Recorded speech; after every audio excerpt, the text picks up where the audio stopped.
Hello everyone, আসসালামু আলাইকুম। Welcome back to my channel. আপনাদের জন্য আরেকটি মজাদার ঠান্ডা ঠান্ডা কোল্ড কফি রেসিপি নিয়ে হাজির হয়ে গেছি। তবে গতানুগতিক কোল্ড কফির থেকে এই কোল্ড কফিটা একটু ডিফারেন্ট আর ভীষণ রিফ্রেশিং। কফি লাভারদের জন্য তো এটা একটি ভিন্নধর্মী টুইস্ট বলা চলে। যারা কফি খেতে পছন্দ করেন বা কোল্ড কফি অনেক পছন্দ করেন, তাদের আশা করছি এই রেসিপিটি অনেক ভালো লাগবে। এখানে আমি যে ইনগ্রিডিয়েন্টসগুলো ব্যবহার করেছি সেটা কিন্তু স্বাস্থ্যের জন্য খুবই ভালো, শরীরটাকে ঠান্ডা রাখে। তবে চলুন চলে যাই এই মজাদার কোল্ড কফিটা বানাতে।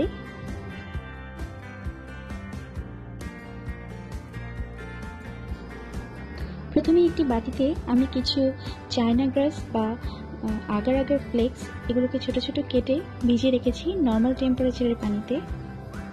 আপনারা এখানে পাউডার কর্নটা ব্যবহার করতে পারেন, তাহলে সরাসরি পানিতে অ্যাড করে দিলে চলবে। একটা প্যানে 2 কাপ পানি নিয়ে নিব আর অ্যাড করে দেব চিনি। আমি এখানে 1/4 কাপ চিনি নিয়েছি, আপনারা আপনাদের টেস্ট অ্যাকর্ডিং দিতে পারেন। পানিটা ফুটে আসা পর্যন্ত অপেক্ষা করেছি ফুটে আসা পর্যন্ত। ফুটে ওঠার পর অ্যাড করে দিলাম আগার আগার ফ্লেক্সগুলো। অপেক্ষা করব এটা ডিজলভ হয়ে যাওয়া পর্যন্ত। একদম সম্পূর্ণ গলে যাওয়ার পর এখানে 1/2 টেবিল চামচের মতো কফি নিয়েছি। আমি এখান থেকে অর্ধেকটা দিব, টেস্ট করে দেখব যে এটার টেস্টটা ঠিক আছে কিনা। আপনারা এখানেও আপনাদের স্বাদ অনুযায়ী দিতে পারেন। এখন এটাকে ফুটিয়ে নিব কিছুক্ষণ। ফুটে ওঠার পর এই যে আগার আগারটা খুব ভালোভাবেই ডিজলভ হয়ে গেছে, কফিও ডিজলভ হয়ে গেছে। এখন এটাকে একটি ছাঁকনি সহ বাটিতে আমি এটাকে ঢেলে দেব।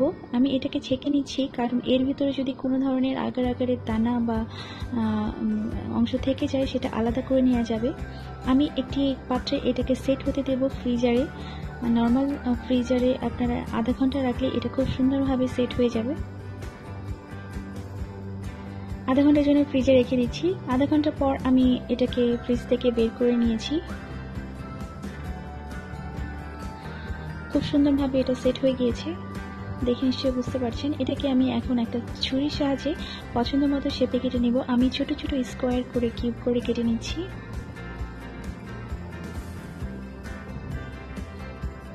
জালোটা সাধারণত কিন্তু বাচ্চারা খুব পছন্দ করে, তবে বড়রাও কিন্তু খুব কম পছন্দ করে তা নয়।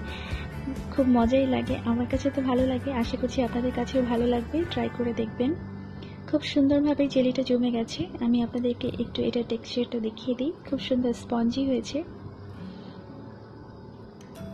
কফিগুলো আমি ফ্রিজে রেখে দেবো বাকি ইনগ্রিডিয়েন্টসগুলো রেডি করে নেওয়া পর্যন্ত। এখানে কিছুটা সাগু আমি 1/4 কাপের মতো নিয়েছি, পানি দিয়ে ভিজিয়ে রেখেছি। সাগুটা জাল দেওয়ার আগে অবশ্যই ভিজিয়ে রাখবেন। ভিজিয়ে রাখলে সেই সাগুটা সিদ্ধ হতে খুব সুন্দর ভাবে সিদ্ধ হয়ে যায়, সময় নেয় কম আর নিচে তলায় লেগে যায় না। সাগুটা আমি পানিতে অ্যাড করে দিলাম। এখানে পানির কোনো পরিমাপ নেই, একটু পর্যাপ্ত পরিমাণ পানি দিয়ে আপনারা এটাকে সিদ্ধ করে নেবেন। সাগুটা যখন ভেসে উঠবে একটু সামান্য নেড়ে চেড়ে দিলেই হবে।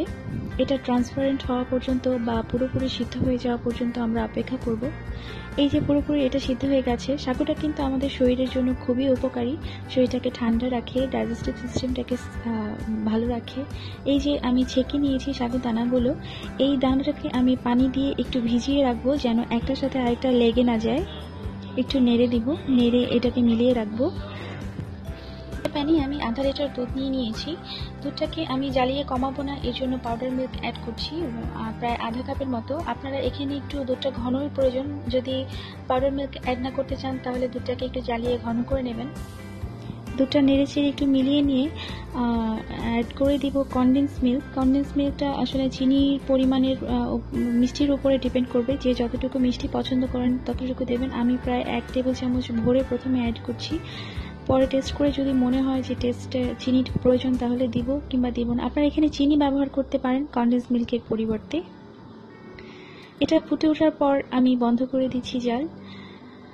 চুলোর জালটা বন্ধ করে আমি এখানে 1/2 চা চামচের মতো কফি অ্যাড করব। আপনারা এখানেও টেস্ট অনুযায়ী অ্যাড করতে পারেন। কফি যদি বেশি স্ট্রং পছন্দ করেন তাহলে আরেকটু অ্যাড করে নেবেন। যেহেতু আমরা জ্যালোটা করেছি কফি দিয়ে, সো এটাকে আমি মাইল্ড রাখলাম।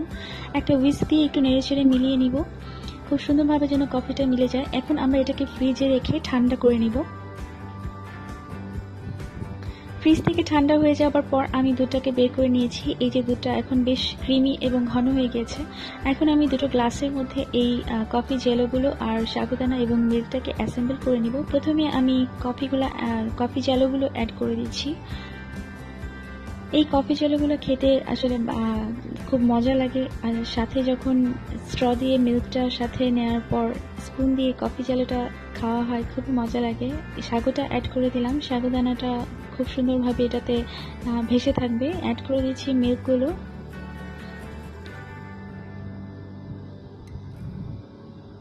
আমি খুব মাইল্ড একটা সুইটনেস রেখেছি, আপনারা আপনাদের পছন্দ মতো সুইটনেসটা অ্যাড করে নেবেন। ভীষণ মজাদার আর রিফ্রেশিং একটা ড্রিঙ্কস রেডি হয়ে গেছে গরমের জন্য। আর যারা কফি পছন্দ করেন, মাঝে মাঝে একটু ভিন্নধর্মী কফি ফ্লেভার খেতে খুব ভালো লাগে, আপনারা চাইলে এখানে চকলেট আইসক্রিমটা অ্যাড করতে পারেন, তবে এটা অপশনাল, প্রয়োজনে অ্যাড করতে পারেন, না অ্যাড করলেও খেতে মজা লাগে। ব্যাস রেডি হয়ে গেছে আমাদের রিফ্রেশিং কফি জেলো ড্রিঙ্ক। আমি ডেকোরেশনের জন্য উপরে আরেকটু কিছু জেলো অ্যাড করে দিলাম।